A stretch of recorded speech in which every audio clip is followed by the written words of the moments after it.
Então, aqui está o meu livro em inglês e o meu livro em português. Então, a primeira coisa que eu queria contar para vocês é que essa escrita de ouvido tem a ver com esse deslocamento sonoro entre línguas, tá? Que é uma prática também muito legal, que como é interessante a gente ouvir língua estrangeira sem entender a língua, e só prestar atenção na musicalidade da língua, né? E quanto mais estrangeira, quanto mais diferente vocalmente, sonoramente, mais interessante fica, né? Porque é bonito quando a gente não entende a letra, né? Quando a gente não entende a língua, a gente capta os tons da língua, né? A gente capta aquilo que um pensador chamado Nancy escreveu, que é uma coisa é ouvir a mensagem. Vocês estão me ouvindo aqui e eu prestando atenção naquilo que eu estou dizendo, qual é o significado das minhas palavras. Mas se vocês não entendessem a minha língua, a minha fala, vocês iam estar prestando atenção no ritmo. Nossa, ela fala muito rápido. Será que ela está brava agora, ou ela está nervosa, ou ela está... Qual é o tom dessa voz? Essa voz é agradável? É ruim? Né? Então, é essa escuta que está além do significado ou abaixo do significado. Né? Essa escuta intermédia que varia, né? Daquilo. Então, a escuta não é só ouvir a língua, a linguagem, é ouvir a música, o ruído, o som, o vento, etc. Né? Então, escrever de ouvido, para mim, surgiu dessa relação, do fato de estar fora do Brasil. Né? E aí foi que eu prestei atenção na importância do ouvido. E prestei atenção também na questão dos erros. Então, veja, eu vou mostrar para vocês aqui, isso daqui são os capítulos do meu livro, tá? Então, tem um prefácio, que é uma espécie de... que a gente sempre escreve depois, né, no geral, que é aquele preâmbulo, né, algumas ideias iniciais para dar início ao livro. E tem 7 capítulos.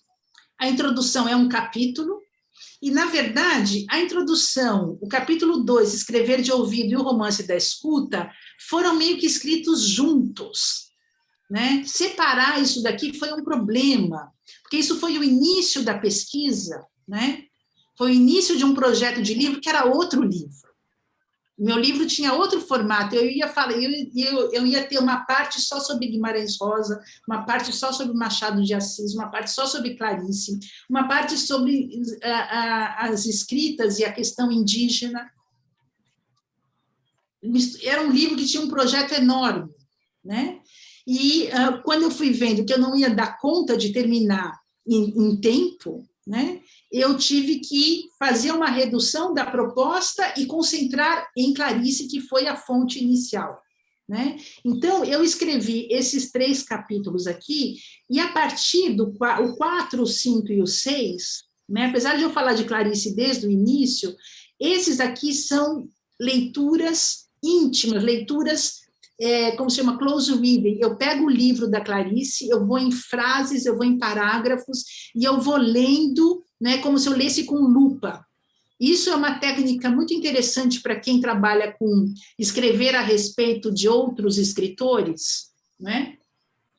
Que é você pegar um parágrafo daquele escritor, ou um poema, né? E sair comentando, frase por frase, o que aquilo te associa com o quê? Aquilo vai te levar para onde? Como eu vou mostrar para vocês num dos capítulos hoje, né? Então, só que acontece o seguinte, olha, o final do livro, que é esse aqui, Ouvindo Cavalos, isso daqui foi planejado para ser o início do livro, desde sempre. Eu vou começar o livro por aqui, tá? E não deu para começar o livro por aqui por uma série de circunstâncias, mas no final, né, quando a gente mergulha no processo de organizar o escrito, né, que é um processo que a gente não está trabalhando aqui, porque a gente está trabalhando com a liberação e não com a edição, mas quando a gente vai trabalhar na edição, existem alguns momentos que parece que a coisa não vai se encaixar, não vai se encaixar. Onde é que eu vou pôr essa passagem, né? Mas, de repente, a coisa já vai entrar aqui. Essa ação do acaso, que custa para a gente muito suor, muito tempo dedicado a esse processo, né? Ele acontece. Por isso também a ideia de confiar no processo, né, criativo e no processo editorial, porque ele, em algum momento, a magia, o próprio livro monta-se para a gente na nossa frente, né? Porque isso faz parte da ideia de descrever para vocês como é que... Eu não estou querendo falar para vocês o que quer dizer escrever de ouvido e qual é o conteúdo do livro. Estou querendo mostrar para vocês qual foi o meu processo de criação, que é um processo que, em si, é um processo de escrever de ouvido. Tá? Então, para isso, eu vou ler o início do meu último capítulo, que é o Ouvindo Cavalos. Tá?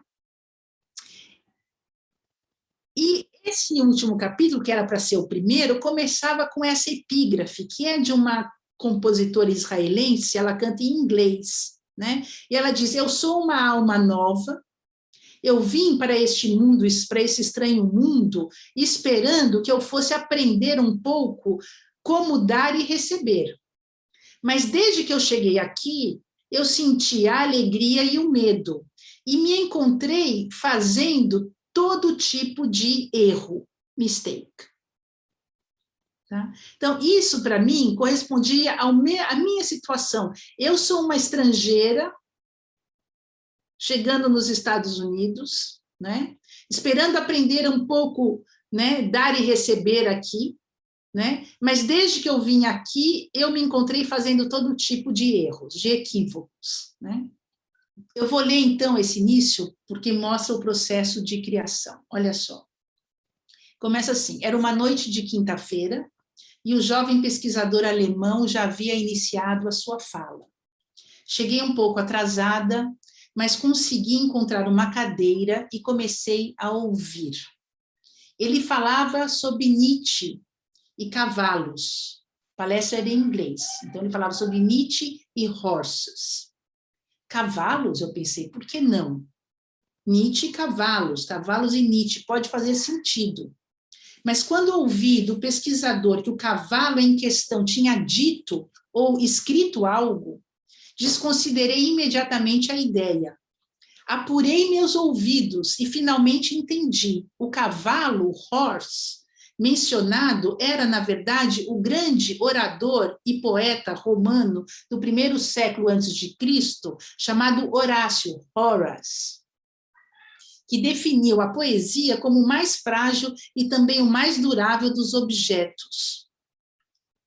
Não seria nenhum exagero afirmar que este livro foi concebido precisamente naquele momento.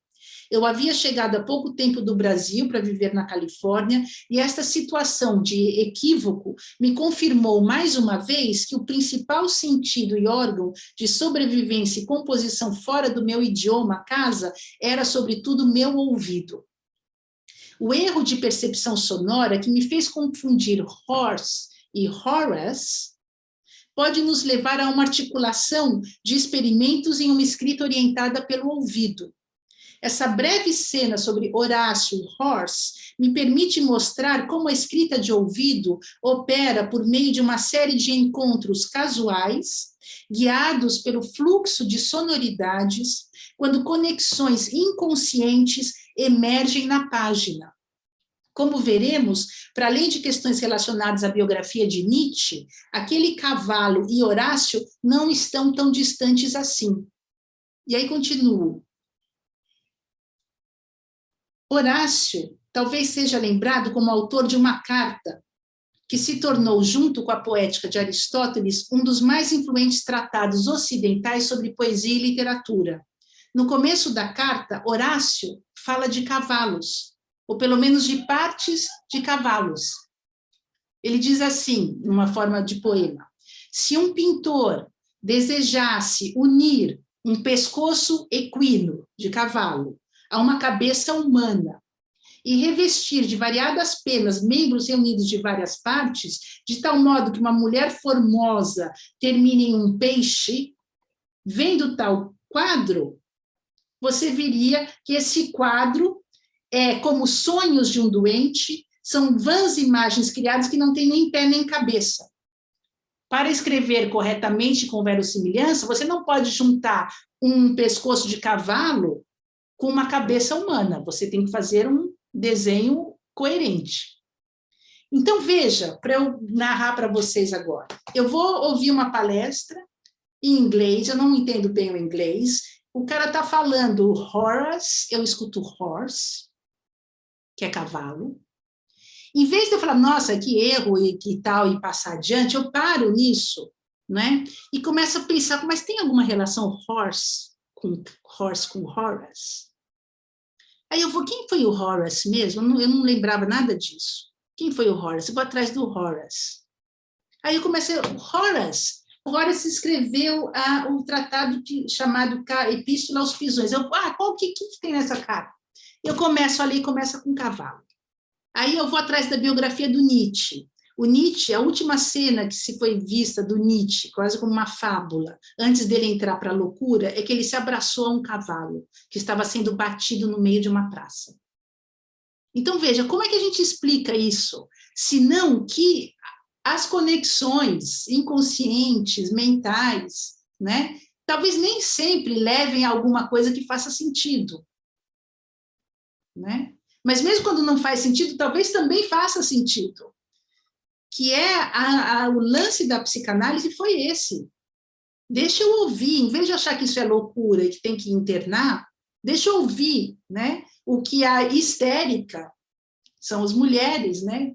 Estão falando.